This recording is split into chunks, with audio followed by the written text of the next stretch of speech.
Hello guys and welcome back to the channel. In this tutorial we're going to learn how to use DeepSeek version 3. Okay, so DeepSeek AI have recently released the version 3, which is much better than the version 2, and it can do quite a lot of things much better than even ChatGPT 4.0 and Gemini and so on. I've tested it in different ways and I found it very interesting. So to start with, let's learn how to access DeepSeek version 3. You can start by coming to their official website, DeepSeek AI, and then it will bring you over here platform. You can see DeepSeek into the unknown. Start now with the free access to DeepSeek's version 3 and R1. Okay, experience the intelligent model. So this one is better than the version 2 and is completely free of charge. So let's start by clicking on this.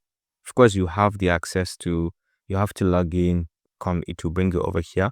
Once you log in with your username and password or with your Gmail, to bring you over here. Okay, so the platform actually looks like this. This is the search area. This is where you can message the DeepSeek and it is going to respond to you directly, just like the way you have a normal chatbot like ChatGPT. This is the normal look. And then down here you have the DeepThink capability. When you enable this, it is going to show you all of its thinking before it even analyze your question, how it is thinking, what it is analyzing. You'll be able to follow through, and then how it is solving the problem. Now this icon, if you enable it as well, it will enable the search capability of DeepSeek. It will enable it to go through some searches or sources in the website, and then you can report the sources and you can click them to access all of its sources. So it's very transparent and direct. And over here you have the option to upload files, and then it can be able to analyze the files. Okay, whether it's a journal paper or an article or an essay, it is going to read it and then it is going to analyze it for you critically. All right, so you have to enable or disable any of this if you're interested. Now to the left here you have the option to kickstart a new chat if you're interested, or you can see your chat history from here. And then down here you can of course click on its search history. You can rename it or delete it as you so wish. Over here you have some controls from your profile, and then you can get the app also if you're interested for your system. Now you can collapse this or bring it back if you're interested. Okay, so let's start from the beginning. Let's test something very direct and very straightforward. So let's ask it to write something, an essay of 1000 words on sustainability.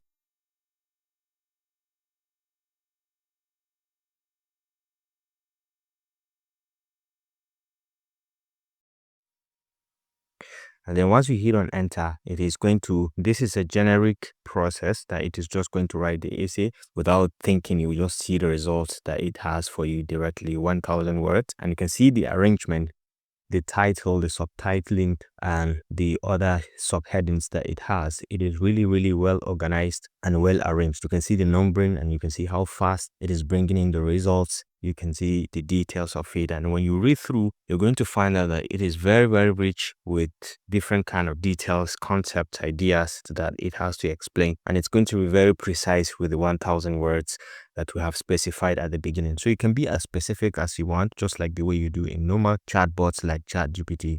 It all boils down to you, how you chat it, then you get what you want. And then you can see it is conclusively giving us a reasonable conclusion and even a final thought to this. So this is very interesting. This is for the normal chat. So let's say we want to enable the DeepThink at this point. Let's see what it is thinking. And let's say I have this question. Shane rolls a dice with faces numbered 1 through 6. Okay, what is the probability of Shane rolls a 3? So this is the question. It is critical. It's a mathematical question that it requires DeepSeek to do some thinking. But then after enabling this, we are going to be able to see the thinking process that it is going to generate have for this particular question. So let's even enter to this, and then when you notice, we're going to be able to see the thinking of DeepSeek at this point. You can see it is okay. So look at it. So Shane is rolling a die, right? Okay, let me think about how to figure out the probability of getting a 3. First, a standard die has 6 faces, each numbered 1 to 6. Each face should be equally likely to land face up, okay, because the die is fair. Now it is trying to understand the different processes and then bringing out different ways. Another way to think about it is Shane rolls the die many times, like 600 times. We would expect each number to come up roughly 100 times. Okay, so it's just critically saying this, and then seems straightforward. Maybe I'm about complicating it, but it doesn't seem see any other factors here. So the question is straightforward. Probability of rolling a dice, a 3 on a fair 6-sided die, yeah, is 1/6, and that is very, very correct. Now it has done the mathematics, put in the formula, and the answer is 1/6, and this is very, very correct. So you can see the best part is showing you the process, the thinking process, how it started, how it was going, what it's analyzing, and how it is even relating with the question. You'll be able to see it over here. So that's the thinking capability. Now let's go ahead and test the search capability of this DeepSeek. So let's uncheck this and then enable the search. So let's say I have this prompt. What is the temperature of Zaria today? Okay, so today is 8th of May 2025. Let's see whether it is going to actually be able to get the temperature of Zaria as of today. So now it is searching the web because we've enabled the search capability. So it has found 36 results, 36 different results. And then let's see what it has for us. So you can see the temperature of Zaria today, May 8th, yeah, varies through the day. Here are the key details based on the latest weather data. So this is daytime, the nighttime, the current condition as at 9:26 a.m. And that is the time I'm making this tutorial. You can see the weather, the temperature, the wind. Additional observations are this, and this is exceptionally correct. Now, if you want to verify this, it comes back with some sources. You can see this, the Zaria weather. You can click and you'll be able to see the source. It will take you direct to the website where it picked in this information, and that is this place. This is Met Office, and this is the detail of what it has just given us. And fantastically, this is very, very correct. Okay, this is very, very correct. So the key thing is to understand that it doesn't just return anything. This is BBC weather Zaria. So this is BBC weather Zaria, and you can see the highlights, and it's really picked it completely correctly. You can see this is Zaria, and this is the details of what it has picked. So you can go ahead and verify all the sources because they are very, very correct. And as it says, it reviews, it found 36 results. You can click on this and you'll be able to see all the 36 results that it has gone through to be able to come up with this result. Okay, so you can see all the results, including even the YouTube video. Okay, so it all boils down to you to signify how you want to use it and so on. You can regenerate this, or you can copy this and paste it somewhere. And you can thumbs it up or down depending on your interest. Okay, so this is the research capabilities. Now another thing, let's see how we can be able to upload some content, maybe a journal paper, and then see whether it is going to be able to summarize things for us. So let's say we start a fresh chat on this, and then let's disable the search. So let's upload the document. So let's say I have this research paper, this one or this one, any of them. We can, maybe let's say we upload two, because the thing is we have the power to upload many documents at a time. So we have these journals. Let's say I have these journal papers. You can see we can upload up to 50 different items, maximum 100 megabytes each. So this is really, really rich in terms of what it can take and what it can analyze at the same time.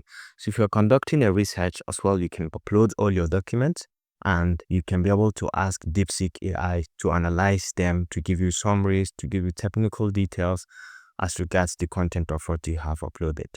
So let's give some seconds, and then let's see when it finishes. Then we can ask some very direct questions. Okay, so right now it says server busy, but then let's try some more. Okay, so let's say for this, I've just uploaded this paper and I wanted to do something. Can you summarize and give me the key findings from this journal article, from this journal paper? All right, can you summarize and give me the key findings from this journal paper? And then I can just go ahead and fill and enter. And let's see what DeepSeek is going to give me as regards this content.